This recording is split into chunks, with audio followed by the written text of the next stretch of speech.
February 24th, 2023 marks 1 year since the start of the Russia-Ukraine conflict. To talk more about this, I'm joined by Ukraine's ambassador to Indonesia, His Excellency Ambassador Vasyl Hamianin. Mr. Ambassador, thank you so much for speaking with MGN. It's my honor every time. Glad to see you here. Right, thank you so much. Mr. Ambassador, 24th of February 2023 marks 1 year since the start of the conflict. Now, last year there were many attempts at talks for peace, unsuccessful so far. Talk to us about the challenges in reaching peace and an end to the conflict. Well, today is exactly the 1 year of the full-scale invasion, but it's the 9 years already of the war against Ukraine, because Russian Federation started war 9 years ago, also in February, by occupying Crimea and all. And I see today Indonesian skies cries for that. It's we have this symbolic meaning on that. Skies cry for the people killed, for the people crying, for the people died. As for the negotiations and whatever peaceful process, I would say that it's important to understand not just that someone wants to talk, but what are the demands, what are the conditions. So the conditions of Russian Federation has been stop where we are and start talking. The condition of Ukraine is leave my country.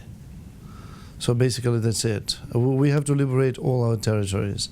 Only after that we can talk like neighbors. However, it's not easy to talk with a neighbor like that, but the talks can be possible after that. During the last year, we've been trying to negotiate with Russia many times. It was in the on the Belarus border. It was in Turkey, and a couple of times, yeah. And what is the result? What is the result? They didn't even stop shelling our cities and towns. They never stopped launching missiles on our civilians. Never.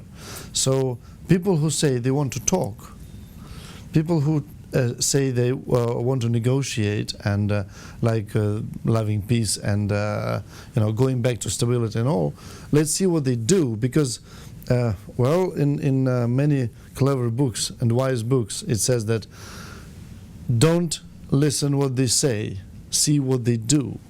This is important, because what they do is outrageous, and it just confirms they don't want to talk. And there was a compromise. There was a compromise in the beginning of the aggression, full-scale aggression. There was, but after the retreat from the northern parts of Kiev region, no compromises could be possibly accepted, because the scale of atrocities committed by Russian army, it's outrageous. It's we could only as historian, I could only think about like Second World War, about concentration camp and torturing rooms for Jews or something. Yeah, so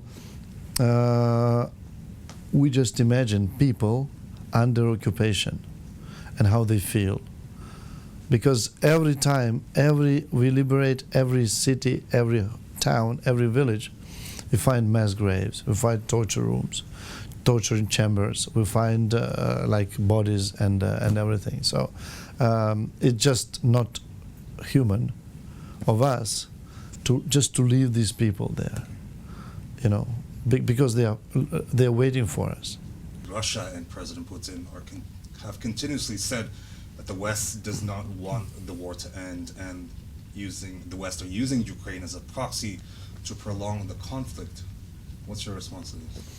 Okay, if Ukraine attacked any territory, and then the West, the evil West, is like feeding up and providing weapons and all, this will be the true. But it's not Ukraine that invaded the other country. It's Russia that invaded us. And we are just resisting. We are just confronting the enemy. That's it.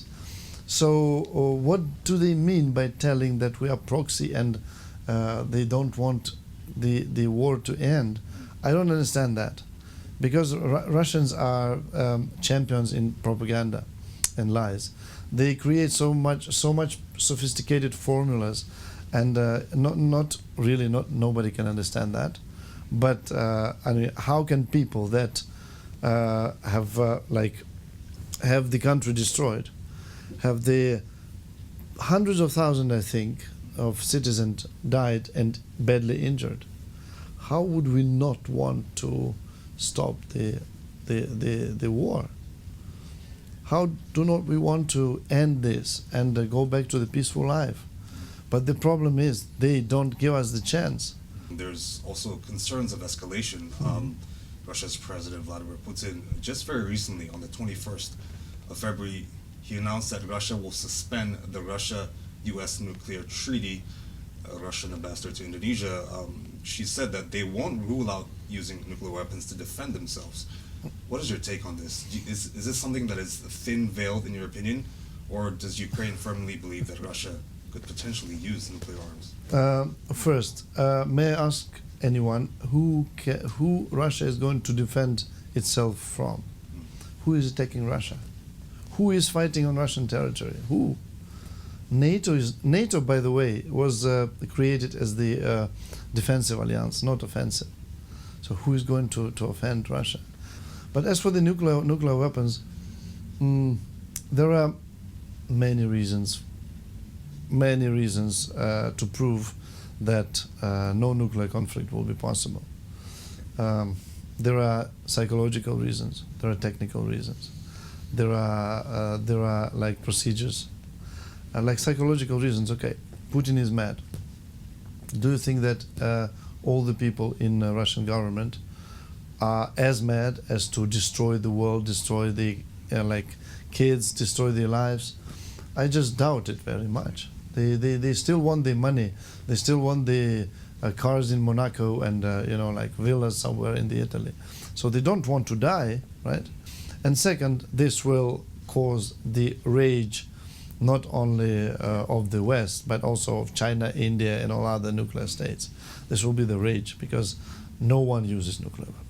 Right. So there's no concern. There's no high level of concern from Ukraine regarding Russia's use of nuclear weapons. No contingency plans. Not at all. Against that.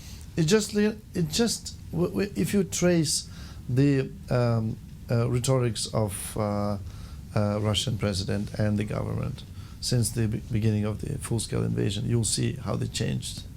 So that we would do this and we would denazify, demilitarize, and then they're changing, and the last ace in the pocket is the sort of nuclear weapons. We'll nuke them. It doesn't work like that in the modern world. I don't think that even China, as a main supporter of Russia, will allow them to do this. And Putin will not lose China's support, and will not lose China's positive attitude.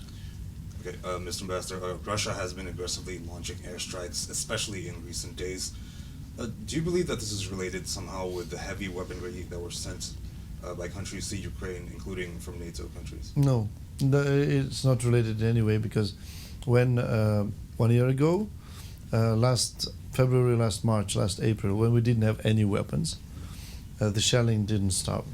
Has been practicing, and they did it very heavy, because at that time they had a lot, and now I think it's like Jumlah, it's like 5,000 missiles, 5,000. 5,000 rudal launched at Ukraine since the start of the war. Yeah, okay. Maybe not all hit, but it's not. I mean, they do it any day, anytime, on holidays, and the purpose, the aim, the target could be anything, like residential, like hospital. So it's like it's barbarian state, and I think it should be defeated. It must be defeated, and this is the end